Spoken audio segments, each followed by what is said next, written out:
Bulletin की शुरुआत करते हैं बड़ी खबर से। आपको बता दें, प्राण प्रतिष्ठा को लेकर भजनलाल सरकार का बड़ा फैसला। राजस्थान में भी आधे दिन के अवकाश की घोषणा हुई है। सीएम भजनलाल शर्मा ने प्रदेश में आधे दिन का अवकाश घोषित किया है। भाजपा विधायक दल की बैठक में ये घोषणा की गई। तो सीएम भजनलाल शर्मा ने प्रदेश में आधे दिन के अवकाश की घोषणा की है। 22 जनवरी को जब राम मंदिर में रामलला की प्राण प्रतिष्ठा होगी। केंद्र सरकार ने केंद्रीय कार्यालयों के लिए, केंद्रीय विभागों के लिए घोषणा की थी और उसके बाद अब भजनलाल सरकार का राजस्थान में ये बड़ा फैसला है। और इस खबर पर अधिक जानकारी के लिए हमारे साथ जुड़ गए हमारे संवाददाता लाल सिंह फौजदार। लाल सिंह, भजनलाल सरकार ने भी बड़ी घोषणा कर दी है। केंद्र के बाद आधे दिन का अवकाश घोषित किया गया है 22 जनवरी को, क्या कुछ अपडेट? बिल्कुल सौरभ, 22 जनवरी को जिस तरह पूरा देश भगवान श्री राम लला की प्राण प्रतिष्ठा के अवसर पर भव्य आयोजन अयोध्या में होने जा रहा है, पूरा देश उस दिन दिवाली मनाएगा, रामनवमी होगा। उसी कड़ी में राजस्थान में भी अभी हो रही जो बैठक, भाजपा विधायक दल की बैठक, जिससे बड़ी खबर यही निकल कर आई है कि आधे दिन के अवकाश की घोषणा कर दी है। इसके साथ भी और कई अहम फैसले जो भाजपा विधायक दल की बैठक है उसमें सामने आए हैं। भाजपा मुख्यालय पर अब आने वाले दिनों में जनसुनवाई का कार्यक्रम रहा करेगा। 2 या 3 मंत्री सोमवार से शुक्रवार तक पार्टी कार्यालय में जनसुनवाई करेंगे, जो विशेषकर कार्यकर्ताओं के लिए होगी। क्योंकि लगातार कार्यकर्ताओं कई बार शिकायत होती है कि सत्ता में हम लाने के लिए पसीना बहाते हैं, लेकिन जब सत्ता में आने के बाद कहीं ना कहीं हमारी वो कदर नहीं होती है। तो इन तमाम ऐसे कोई सामने चीजें नहीं आए, इस तरह की बातें सामने हुई। उससे पहले पार्टी ने तय किया है कि अब पार्टी मुख्यालय पर जनसुनवाई होगी नियमित रूप से सप्ताह में 5 दिन, और उस दौरान 2 या 3 मंत्री अलग अलग विभागों के रहेंगे और तमाम कार्यकर्ताओं की सुनवाई यहाँ होगी। इसके साथ ही बहुत चर्चा हुई है लोकसभा चुनावों को लेकर कि लोकसभा चुनावों में किस तरह बूथ मैनेजमेंट को मजबूत करना है, किस तरह 25 की 25 सीटों को लाना है।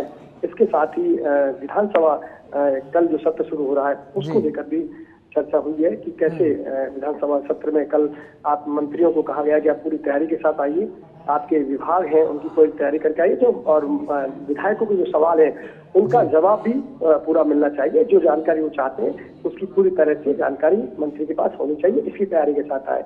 तो विधानसभा में किस तरह का परफॉर्मेंस रहना है, किस तरह मंत्रियों को अपनी भूमिका अदा करनी है, किस तरह विधायकों को अपने सवाल रखने हैं, कैसा आचरण हुआ करना है, इसको लेकर चर्चा हुई है। किन मुद्दों पर फोकस करना है, इस पर चर्चा हुई है। और विपक्ष अगर तमाम मुद्दों को लेकर हमलावर होता है तो उनका आपको किस तरह जवाब देना है, इसकी रणनीति बनी है। रणनीति आगामी लोकसभा चुनावों को लेकर बनी है। किस तरह आपको जो विधानसभा अलग अलग क्लस्टर तैयार किए गए हैं लोकसभा में, उनको लेकर कैसे आपको काम करना है, बूथ मैनेजमेंट करना है, पन्ना प्रमुख है, उससे लेकर और विधानसभा लोकसभा तक आपको मजबूत की तैयारी करनी है। क्योंकि पार्टी पूरी तरह से अब कह सकते हैं कि लोकसभा के चुनाव के मूड में आ चुकी है। और एक लंबी चर्चा इन सभी मुद्दों को लेकर हुई है सौरभ। और एक और बात जो गोपाल शर्मा ने अपनी मीडिया बात के दौरान कही है कि लोकसभा चुनावों से पहले पार्टी एक बड़ी घोषणा कर सकती है। और उनका ये यहाँ तक कहना है कि बहुत बड़ी घोषणा पार्टी करेगी। हालांकि उन्होंने इसका इतना इंडिकेट किया है कि वो निश्चित रूप से बहुत बड़ी घोषणा होगी जो राजस्थान के लिए बहुत विकास के मायने में कारगर साबित होगी। जब हमने कहा कि क्या ARCP से संबंधित है तो उन्होंने कहा नहीं, वो तो है ही, उसके अलावा एक बड़ी घोषणा की तैयारी थी। यानी अब पार्टी जुट चुकी है पूरी तरह से लोकसभा के चुनावों का रण को फतेह किस तरह करना है। जी। अभी लाल सिंह, तमाम चर्चाएं हुई, कैबिनेट की बैठक में हुई, विधायक दल की बैठक में हुई, और सबसे ज्यादा चर्चा का विषय नवाचार है। बीजेपी सरकार जब 2023 का चुनाव हुआ था तब भी नवाचार करती हुई नजर आई, नए नए प्रयोग करती हुई नजर आई, और अब जब लोकसभा की तैयारी हो रही है तो जाहिर सी बात है नए प्रयोग भी होंगे, नवाचार भी होंगे। उसको लेकर आज क्या कुछ खास चर्चाएं रही, उसको लेकर क्या कुछ अपडेट? देखिए, नवाचारों की जहाँ तक बात है, ये नवाचारों के अंग हैं। जिस तरह गोपाल शर्मा ने इंडिकेट किया है कि बड़ी घोषणा होने वाली है। नवाचारों के अंग है कि इस बार 1 महीने में होने के बाद ही जिस तरह एक बड़ा फैसला लिया गया है MSP को लेकर, वो एक बड़ा फैसला है। किसानों के लिए बड़ा फैसला लिया है सरकार ने। इसके साथ ही अन्नपूर्णा योजना में जिस तरह खाने की क्वालिटी को बढ़ाया है और साथ ही मात्रा को बढ़ाया है, वो एक बड़ा फैसला है। इसके साथ ही 450 रुपए का सिलेंडर जो करीब 73 लाख परिवारों के पास जाएगा, वो एक बड़ा फैसला है।